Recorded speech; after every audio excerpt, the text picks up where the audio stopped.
ಕೇಂದ್ರ ಸಚಿವ ಅಮಿತ್ ಶಾ ಹೇಳಿಕೆ ಖಂಡಿಸಿ ಧಾರವಾಡದಲ್ಲಿ 9/1/2025 ಸಂಪೂರ್ಣ ಬಂದ್ಗೆ ಕರೆ. ಹೌದು, ಅಮಿತ್ ಶಾ ಹೇಳಿಕೆ ಖಂಡಿಸಿ ಧಾರವಾಡದಲ್ಲಿ ಸಂಪೂರ್ಣ ಬಂದ್ಗೆ ಕರೆ ಕೊಟ್ಟಿದ್ದಾರೆ. ಬೃಹತ್ ಬೈಕ್ ರ್ಯಾಲಿ ಮಾಡುವುದಾಗಿ ಅಂಬೇಡ್ಕರ್ ಅಭಿಮಾನಿ ಬಳಗ ಒಕ್ಕೂಟದಿಂದ ಮಾಡುವುದು ಎಂದು ಇಂದು ಪತ್ರಿಕಾಗೋಷ್ಠಿಯಲ್ಲಿ ತಿಳಿಸಲಾಗಿದೆ. 9/1/2025 ಬೆಳಗ್ಗೆ 6ರಿಂದ ಸಂಜೆ 6ರ ತನಕ ಧಾರವಾಡ ಸಂಪೂರ್ಣ ಬಂದ್ಗೆ ಕರೆ ಕೊಟ್ಟಿದ್ದಾರೆ. ಅಂಗಡಿ ಮುಂಗಟ್ಟುಗಳು, ಬಸ್ ಸಂಚಾರ ಹಾಗೂ ಖಾಸಗಿ ವಾಹನಗಳು ಬಂದ್ ಇರುತ್ತವೆ ಎಂದು ತಿಳಿಸಿದ್ದಾರೆ. ಏನು ಬಾಬಾ ಸಾಹೇಬ್ ಅಂಬೇಡ್ಕರ್ ಬಗ್ಗೆ ಕೇಂದ್ರ ಸಚಿವ ಅಮಿತ್ ಶಾ ಅವರ ಹೇಳಿಕೆ ಖಂಡಿಸಿ ಅವಳಿ ನಗರ ಬಂದ್ ಆಚರಣೆ ಮಾಡ್ತಾ ಇದ್ದೇವೆ.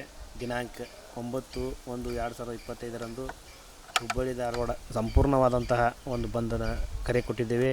ಇದಕ್ಕೆ ವಿವಿಧ ದಲಿತ ಒಕ್ಕೂಟಗಳು ಹಾಗೂ ಎಲ್ಲ ಸಂಘಟನೆಗಳು ಮತ್ತು ಕನ್ನಡ ಪರ ಸಂಘಟನೆಗಳು, ವಕೀಲರ ಸಂಘಗಳು ಮತ್ತು ಎಲ್ಲ ಕಾಲೇಜ್ ಪ್ರಿನ್ಸಿಪಾಲರು ಎಲ್ಲರೂ ಕೂಡ ಇದಕ್ಕೆ ಬೆಂಬಲ ಕೊಡ್ತಾ ಇದ್ದಾರೆ. ಅದಕ್ಕೋಸ್ಕರ ನಾವು ಎಲ್ಲರಿಗೂ ಈ ಮೂಲಕ ನಾನು ವಿನಂತಿ ಮಾಡ್ಕೋತಾ ಇದ್ದೇನೆ.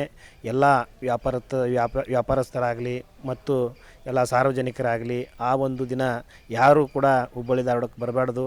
ಯಾಕಂತಂದ್ರೆ ಅವತ್ತು ಒಂದು ಬಸ್ಸು ಮತ್ತು ಟ್ರೇನು ಮತ್ತು ವಿವಿಧ ವೆಹಿಕಲ್ಗಳನ್ನು ಕೂಡ ನಾವು ಬಂದ್ ಮಾಡ್ತಾ ಇದ್ದೇವೆ.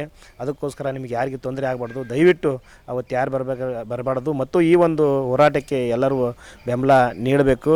ಅದೇ ರೀತಿಯಾಗಿ ಕೇಂದ್ರ ಸಚಿವ ಅಮಿತ್ ಶಾ ಅವರನ್ನು ಕೇಂದ್ರ ಸಚಿವ ಸಂಪುಟದಿಂದ ತೆಗಿಬೇಕು, ಅವರು ಕ್ಷಮೆ ಯಾಚನೆ ಮಾಡಬೇಕಂತೇಳಿ ಈ ಮೂಲಕ ನಾನು ಅವರಿಗೆ ಎಚ್ಚರಿಕೆಯನ್ನು ನೀಡ್ತಾ ಇದ್ದೇನೆ. ಅವತ್ತು ನಾವು ಶಾಲಾ ಆಯಿತು, ಕಾಲೇಜ್ ಆಯಿತು ಮತ್ತು ಯೂನಿವರ್ಸಿಟಿಗಳಿಗಾಯಿತು VC ಮತ್ತು ಪ್ರಿನ್ಸಿಪಾಲ್ ಎಲ್ಲರಿಗೂ ಕೂಡ ನಾವು ರಿಕ್ವೆಸ್ಟ್ ಮಾಡ್ಕೊತಿದ್ವಿ.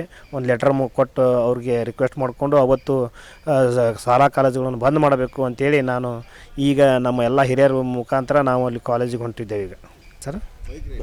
ಅದೇ ರೀತಿಯಾಗಿ ನಮ್ಮ ಬೈಕ್ ರ್ಯಾಲಿ ಅಂತಂದ್ರೆ ಅವತ್ತು ಬಂದ್ ಮಾಡುವ ದೃಷ್ಟಿಯಿಂದ ಎಲ್ಲ ನಮ್ಮ ಯುವಕರ ಪಡೆ ಸುಮಾರು 1,000 ಬೈಕ್ ರ್ಯಾಲಿಯನ್ನು ಮಾಡಿಕೊಂಡು ವಿವಿಧ ಧಾರವಾಡ ಮತ್ತು ಹುಬ್ಬಳ್ಳಿ ಎಲ್ಲ ವಿವಿಧ ಭಾಗದಲ್ಲಿ ನಾವು ಸಂಚರಿಸಿ ಎಲ್ಲ ಅಂಗಡಿ ಮುಂಗಟ್ಟುಗಳನ್ನು ಕೂಡ ನಾನು ರಿಕ್ವೆಸ್ಟ್ ಮಾಡಿಕೊಂಡು ಅವ್ರನ್ನ ಬಂದ್ ಮಾಡಬೇಕಂತೇಳಿ ಕೇಳ್ಕೊಳ್ಳುವಂತಹ ಒಂದು ಬೈಕ್ ರ್ಯಾಲಿಯನ್ನು ಕೂಡ ಅವತ್ತು ಮಾಡ್ತಾ ಇದ್ದೇವೆ. ಪರಮೇಶ್ವರ್ ಕಾಳೆ ಅಂತೇಳಿ. ಅಷ್ಟೇ ಅಲ್ಲದೆ ಸಾವಿರಾರು ಬೈಕ್ಗಳ ರ್ಯಾಲಿ ನಡೆಯಲಿದೆ. ಕ್ರಾಂತಿ ಸಮಾಚಾರ, ಧಾರವಾಡ.